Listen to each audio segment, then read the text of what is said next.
to the Sean podcast. Jumping at you once again. Big Ush over here. What's happening? Mr. Cat Daddy. What's on your mind?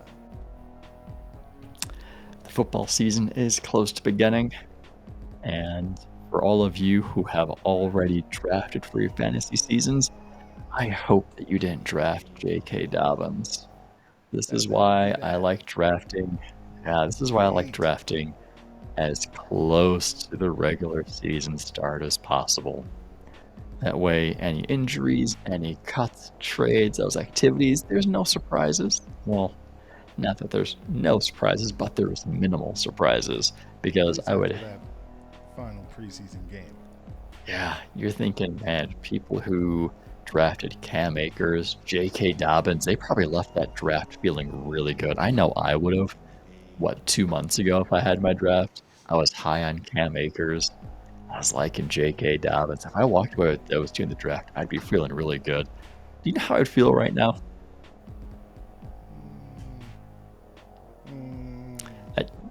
Not that I would give up on my season, but I would want to give up on my season. Talking about feeling really good, that's what we're going to start with. So, what we're doing right now is we're just going to give you a quick little tidbit episode, tell you who are guys that are can't miss, guys we want you to avoid, and then some of those sleepers that you can get in the back end that could possibly break out for you. So, starting with our can't miss guys. These are the guys that you draft. You don't think about it. You draft them. You feel good about it. We're doing one for QB, running back, wide receiver, tight end. All right, Sean, how about you start us off with your QB? QB. Now, be familiar with your scoring system, right? Unless your league has 2 quarterbacks starting, unless you have a super flex league, or unless you have some league with very interesting scoring stats that just really inflates passers. So you're thinking lots of points for passing yards, lots of points for touchdowns. Right? You're not going to take a quarterback in round 1. You shouldn't be. Maybe not round 2 either. Maybe this guy, maybe round 3 if you're feeling aggressive. But, around that 4 or 5 range, the sweeter spot for him, Patrick Mahomes. He's one of those guys who is, and all my studs here, I'm going to say the same thing. They are matchup proof. Whether they're going against the best defense in the league, whether they're going against the worst defense in the league, you're rolling them out there because they are the studs. So Patrick Mahomes, no matter the matchup, you are going to start him. All right. My one, and yes, maybe I'm Homer in here, but I'm going to say Dak Prescott. Don't worry about the shoulder. Don't worry about the shoulder at all. Dak Prescott has developed into one of the most legit guys in the NFL, especially when it comes to fantasy. He was putting up monster numbers last year. Now, they may not be playing from behind as much, so he might not give you the same amount of numbers. But he will put up numbers. He's got ridiculous amount of weapons, kind of like Mahomes has weapons. He's learned to throw more off platform pretty well, and he's developed into a solid guy who's going to give you a lot of really nice numbers. So I think if you get Dak Prescott, be very happy. All right, moving on to your running back. My 1-1, Christian McCaffrey, Carolina Panthers, matchup proof. You're thinking some running backs will lose value if their team's losing because they come off the field during the passing downs. Not McCaffrey. McCaffrey can get you 80-plus receptions on the season on top of 1,000 rushing yards. He's a 3-down running back. He's going to stay on the field the entire game, which is what you want. So if you're drafting that 1-1 spot, you're taking McCaffrey, you're not thinking twice, and you're planning your second-round pick. So my guy, kind of like McCaffrey, can also get you those receptions. He's very dynamic. His offense, I think, unlike McCaffrey, has more nuance to it, which is going to open up more holes for him.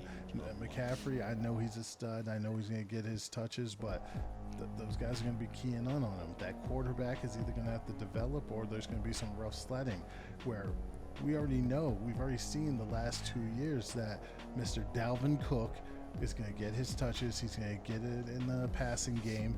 He's going to score touchdowns. This guy's a bona fide stud, and don't sleep on him. Now, no, don't sleep on either of these dudes. Doesn't matter. You get one of these dudes, laugh your way to the bank. Mm-hmm. Especially if you're drafting in any position higher than the second pick. If you're third, fourth, fifth, and one of these guys falls to you, you need to question your league mates, but take them right away. All right, Sean. Up to the wide receiver.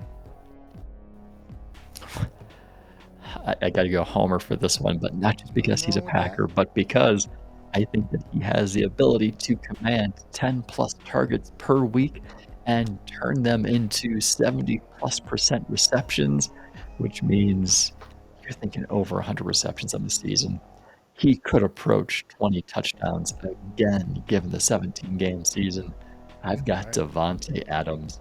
He's one of those guys that you're going to have to get in the first rounds.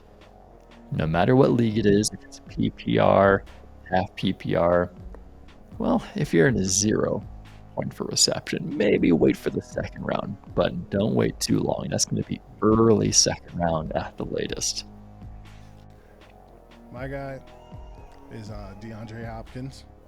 DeAndre Hopkins pretty much catches almost everything. Doesn't matter if he's double, triple coverage. Doesn't matter if it's a Hail Mary. He's going to be coming down with it. Dude is a touchdown machine also. So, I mean, again, these are two guys, no matter what, be happy if you get them. They also stay on the field. They're pretty healthy dudes. These guys are awesome. I think the next two guys we're talking about are pretty awesome too. But there's a little sense of contention with the next two guys. Who's your tight end, Sean? There shouldn't be. Oh, there is. So my tight end guy, talked about the end series, I got to stick with him. It's Travis Kelsey. He may not be the pure number one receiving option on this team. He's the 1A to Tyreek Hill's 1B, but Travis Kelsey is the most consistent receiving option that Patrick Mahomes has. And with that Kansas City offense being as electric as it is, I'll take Kelsey. But you got to pay a high price for him if you want him. So if you're drafting at the end of the first rounds, maybe that's a spot for him to be in. Now, if you're in one of those leagues that starts multiple tight ends, I could see him going number one if you have a multiple tight end league. So now, multiple. Ooh, you sure? I am sure. No, thank you. I would think about it. I wouldn't. Mm-hmm. Even with my guy, I wouldn't think about it. So, now keep in mind, that's if it's a multiple tight end league. So don't come at me later on with some standard league stuff saying I took Travis Kelsey 1-1 and I lost my season. Well, there's a lot of questions there for you. So keep that in mind. That's if you're in a specialty league that has I'm saying a little don't different do of a it system. even in that specialty league. Wait. Now, my guy, Mr. George Kittle, Mr. Personality, Mr. George Kittle. George Kittle's still a beast. Don't worry, the injuries last year, he's not. In other seasons, he did not have nagging injuries. This guy will come back. He'll still be a beast. I don't care if it's Jimmy Garoppolo or Trey Lance. He will get his touches. Yes, Brandon Ayuk is there, but as Jimmy G found out, Brandon Ayuk ain't that tall. So George Kittle will get more of those touches just because of the catch radius that he has. Moving on to the guys that you should avoid. And now, no, we're going to state this. We're saying these are the guys that you should avoid in the position that you could be forced to draft them. We're not saying that you shouldn't draft these guys. but we're saying that the average draft position that these guys are being hailed to be taken, do not take them in that position. That's what we're saying. All right, it's clarity here. We're not saying don't draft these guys. Sean, That's a whole different conversation altogether. going up with the first bit of controversy, because this is our controversial segment. Who's your first controversy? Your quarterback. My first quarterback. My avoid at their current draft spots. Right. Arizona Cardinal, Kyler Murray. Now, when we did our rankings, I had him as my quarterback 5, and I was talking about, the rushing threats. On Twitter. At the Cat Daddy. Yeah, make sure you get the right one. I think that's mine. I don't even know what it is anymore. You got to remind me what my Twitter handle is. Yeah, but anyways, yeah, Kyler Murray. Here's my number 5 quarterback. I liked the rushing threat, but sometimes when it's near the goal line, he relies on his legs, or Cliff Kingsbury relies on his legs, which is taking away from that passing volume, that passing productivity. So I had Kyler Murray as my 5 quarterback. He's currently being drafted around that 3rd quarterback off the board, which I think is too I agree with too you. steep of a price to pay for Kyler Murray. I think he will be good, but I wouldn't pay for him at the number 3 quarterback spot. I wouldn't be fooled in a rush. If I see Patrick Mahomes come off the board, if I see Josh Allen come off the board, I'm not going to rush and get Kyler Murray. I'm going to sit with my list. I'm going to go with a little bit of that Dak Prescott, go with Lamar Jackson. Then if they're gone, then I'll get Kyler Murray, but I'm not putting Kyler Murray above those guys. All right, so my guy isn't drafted that high, but I still think he is being overdrafted considering the offenses he's in, considering both of his weapons, his main weapons are unproven. Even the 3rd weapon isn't truly proven. And this is Jalen Hurts out of Philadelphia. Yes, he's got Devonta Freeman, Heisman winner. I'm sure the guy's going to be electric. He's got Jalen Reagor. You already know both our thoughts on Jalen Reagor. And he's got Dallas Goedert. Dallas Goedert could be something, but do we know he could be something? I mean, like I said, there's a lot to be seen here. So why are we drafting this guy like he's a top 10 quarterback?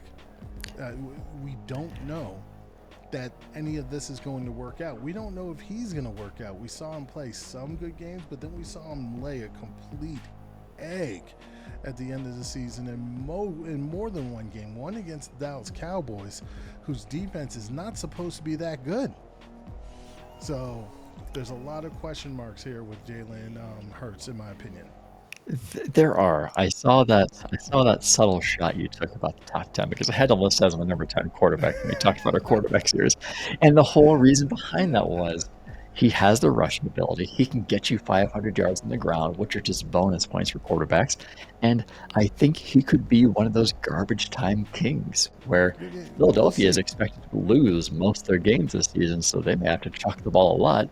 So he just gets to sit back there and throw it all game long. The defense takes a play off. He gets a score here and there. They still lose the game, but he gets the stats. And that's what the garbage time is for. He could be garbage time king, or he could be interception king. He could be. But do you know what Jalen Hurts doesn't have? What's that? He doesn't have the vote of confidence from his head coach. Which is not good. No, which is not good at all. Now, moving on. Let's talk about your running back. Ooh, this one gets spicy.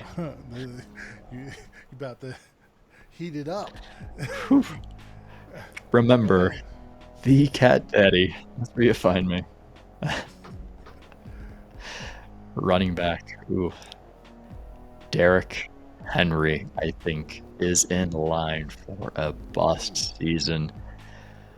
The tough part is you have Christian McCaffrey, you have Dalvin Cook 1-2, and for me, and I think we both agree that regardless of the order, those are the top 2 running backs in Yes, this class. You agreed. know, if you're getting a running back, it's one of those 2. If you're in that 3 to 7 range, it's gonna be weird, especially if you're the Actually, 3-4 spot.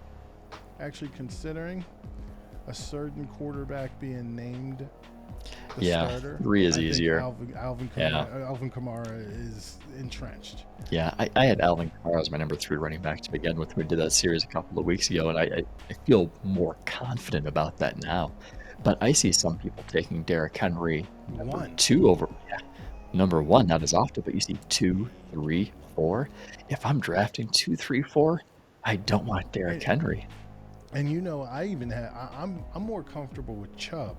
Yes, even with the sharing of carries over Derrick Henry. I'm sorry, I'm just Yeah. For me, it's the number of carries he's received over the past couple of years, and going yeah. with history, going with that data that says when your running back gets 400 plus carries, which is They regular start to wear season down. and postseason combined, the effectiveness, they just lose it because another Tennessee Titan running back had that happen a couple of years ago, DeMarco Murray. Which was why Derrick Henry was afforded to get acclimated to the NFL and then break out. It's because he had Murray in front of him. Murray broke down. Yep. Yeah, and that's what I fear with Derrick Henry. So if I'm drafting in a position 3, 4, 5, and Derrick Henry's available, no. All right. Now, if I get him at the end of the first round, hey, That's a little different. I'd be happy about that. That's a good Right. value I'm not saying there, don't draft him, but it's just not where 2, you 3, have to get 4. it. Yeah. Now, the guy I'm talking about, I took the low hang for Josh Jacobs. Josh Jacobs was a high commodity the last couple of years, and you know something? I had him, and he did very well. But that backfield's getting a little crowded over there, and I think his value is falling a little bit. Considering I don't know what Gruden's doing, but I mean, you know, I get it. I get it. Jacobs' hands ain't as good as some other guys, so I'm saying avoid him. There are other backs that in the same draft range, like an Austin Eckler, or even if Aaron Jones falls to that area, which he shouldn't, but he may. Shoot. Austin Joe Eckler better be in your Mixon. top 10. There's a Joe Mixon. You know, these guys could be around that area. There's Najee Harris. You know, the Javonte Williams. These guys, I would say, take over Josh Jacobs this year. All right. Moving on to the wide receiver we should avoid. Who you got? Wide receiver to avoid, Adam Thielen, Minnesota Vikings. Now, I see the look in your eyes over there already because you know I have I'm not Adam saying Thielen nothing. in our keeper league. But the difference is I'm able to keep Adam Thielen in round 9, which is good value. He's currently being drafted at the end of the 4th, beginning of the 5th round, and I think that value it's too steep of a price to pay. He's not. You're going to expect a touchdown regression. He's not going to pull down 14 touchdowns again. He might get you 6 to 8 because Justin Jefferson is that 1A in that passing game. But I do agree with you. if you get him later, good value, but you're not taking him 4 or 5. If he's your third receiver on your squad, then I mean that's a solid way to be. Mm-hmm. Now, my guy coming up, and people might get at me for this, but I'm going with DJ Moore. And I know DJ Moore had a heck of a season last year, and it came on very late. And I had him on my fantasy team, but I do not trust this quarterback. I'm sorry, I do not trust. I see ghost Sam Darnold. I'm not sure exactly what's going to happen here. I know Robbie Anderson is still there, but Curtis Samuel is onward to Washington, and Curtis Samuel helped open some things up. We'll see what happens because DJ Moore still has a lot of ability, but I would not draft him over certain receivers such as Keenan Allen and CeeDee Lamb and whatnot. All right, next up, we're going to go to tight end to avoid. Who is your tight end to avoid? When we discussed the tight end series a couple of weeks ago, I was like, you know what? I admitted I'm lower on this guy than I probably should be. And you're not. And the reason I was low on him is because he is the number one guy in the passing game for this team. Yes. But the effectiveness of the passing game is what creates that concern for me. And this guy is Mark Andrews of the Baltimore Ravens. You know, if you've been listening to us for any amount of time, I haven't had many good things to say about the Baltimore Ravens passing game and the effectiveness of it. So even though he may be the number one receiving option, even though he may be getting a majority of those targets, if your passing game's ineffective, that volume doesn't translate to number one tight end success. So until Baltimore shows me something different with the passing game, I can't have Mark Andrews be the number 4 tight end off the board because I see him as high as 4. You're thinking your top 3, in no particular order, are going to be Kelsey, Waller, Kittle, and then after that you have your second group. And that second group I've seen sometimes led by Mark Andrews. I can't see it though. I'm staying away. I don't necessarily agree, but I can understand your reasoning. My guy to stay away from is Kyle Pitts. And it has nothing to do with his ability. I think Kyle Pitts is a fantastic player, has all the ability in the world. But again, I cannot stress, I do not trust rookie tight ends. And where you have to draft Kyle Pitts does not make it worth it. If you can get him later and hope he develops in the later half of the year, because he will not show up early on, I will almost guarantee that early on you will not see much out of him. Maybe a pop play here and there, but nothing crazy. We will see. We'll see. We'll see. All right. Now we're moving on to personally a more fun segment for me. It's our sleepers. And I'll let you start with your sleeper QB. Who I got? Justin Fields, Chicago Bears. Ooh. He may not be starting week 1, right? If you listened to us before, you know I know that Andy Dalton's starting week 1, and you know why he's starting week 1, because the Bears made a foolish move. They made a promise, right? Who does that? So Andy Dalton's going to roll out there week 1. He's not guaranteed anything after week 1. So if Aaron Donald pummels him in that first week, we might see Justin Fields as early as week 2. But even if we don't see him, even if we don't see Justin Fields by week 2, I think it's going to be early enough in the season where you can grab him off waivers, use him as your starting quarterback. He's got the ability. He has the intelligence. He has the aggressiveness. He can get you the touchdowns through the air. He can get you, he can get you that scrambling ability with his feet. A lot to like about him. All right, so I'm not even going to say nothing on that, because if you watch the pod, ever since the beginning, already know. Ever since the beginning, you already know my feelings on Justin Fields from day 1. So we ain't even going to get into that. My sleeper quarterback, and it's odd, I got 2 quarterbacks that I think you should draft that both were injured last year. So my sleeper is Joe Burrow. And I know the offensive line, they did retool a little bit, but the weapons, Joe Burrow's got some nice weapons. You got Joe Mixon, you got T. Higgins, you got Jamar Chase. I know he had some drops. They'll get fixed. And then you got Tyler Boyd. I mean, this team, it's going to be a lot of fun to watch. So I'm telling you right now, do not shy away from Joe Burrow late in drafts, especially if you're in a keeper league. Onward bound to your sleeper running back. Ooh, if you listen to our other segment about the NFL news, we talked about injuries. We talked about the big injury, J.K. Dobbins, ACL tear, out for the season. You know who's going to benefit from that? Not quite Gus Edwards, but he will.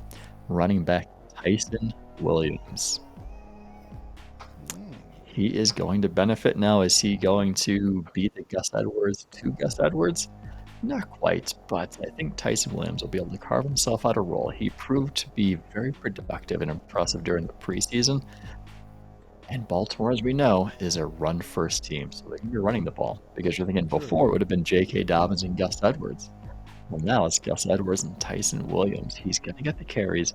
It's just a matter of time until he can show how valuable he is during the regular season to get more carries and steal some carries away from Gus Edwards. So a name to keep on that sleeper list late in the draft, Tyson Williams. Let's see how he does against first teamers. That's the thing.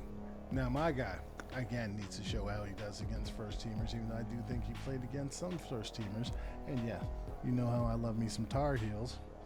I'm going Michael Carter from the Jets. No one on that team, not Tevin Coleman, not Ty Johnson, and not Michael Piron has taken a hold of that job. I think Michael Carter is dynamic enough to show that, one, he can stay on the field all downs because he has great hands, and that he's also a dynamic runner that can go in between tackles. This guy is a guy you can get in late rounds and be a surprise for you. All right, Sean, let's move on. Speaking of guys who you can get in the late round who may be a surprise, wide receiver Marquez Halloway. Rising up boards, though. I know that connection that he had with Jameis during the preseason, it looked good. I think I talked about it before too. Yeah, it looks good. He's got the potential. You figure somebody's got to catch the ball in New Orleans. It can't always be Alvin Kamara. It's got to be someone else. Everybody was high on Adam Troutman, but I'm not sure I quite see it with Troutman just yet. But Halloway, you got to have a wide receiver who catches the ball, right? You can't be the Kansas City Chiefs of, what year was it when none of them caught a touchdown? It was like 16 or? I remember it. It was. Remember who the wide receiver coach was? The current head coach of the Houston Texans, David Culley. Sure do. Former wide receiver coach of who?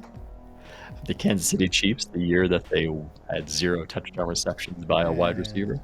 And after the Chiefs. And then he was a passing game coordinator for the Baltimore Ravens. You guys already know how I feel about that. Exactly. Already know. Just getting there. Yep, right. But somebody's got to catch the ball. It can't always be Alvin Kamara. Michael Thomas is going to miss the beginning of the season. Traquan Smith, I think, is also injured, so somebody's got to get those targets. But like Sean just mentioned, he's rising up the draft boards because everybody else is thinking, hey, someone's got to catch these passes.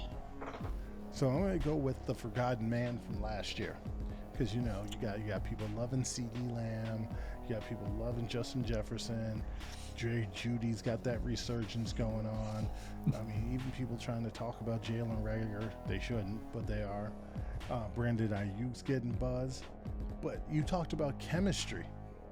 Well, you know something? Trevor Lawrence is building a little bit of chemistry with Laviska Shenault.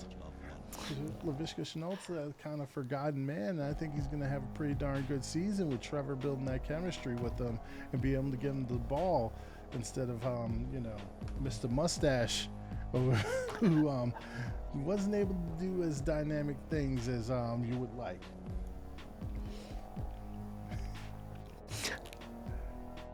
All right, onward bound, keeping this thing rolling. How about your tight end? Tight ends. Gerald Everett, Seattle Seahawks. Last year, he was stuck in that logjam at tight end. He was splitting time with Tyler Higbee,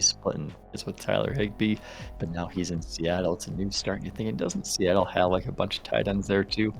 They do, but none of them have worked with Shane Waldron, the offensive coordinator, like Gerald Everett has past couple of years with the Rams. So he has that working for him.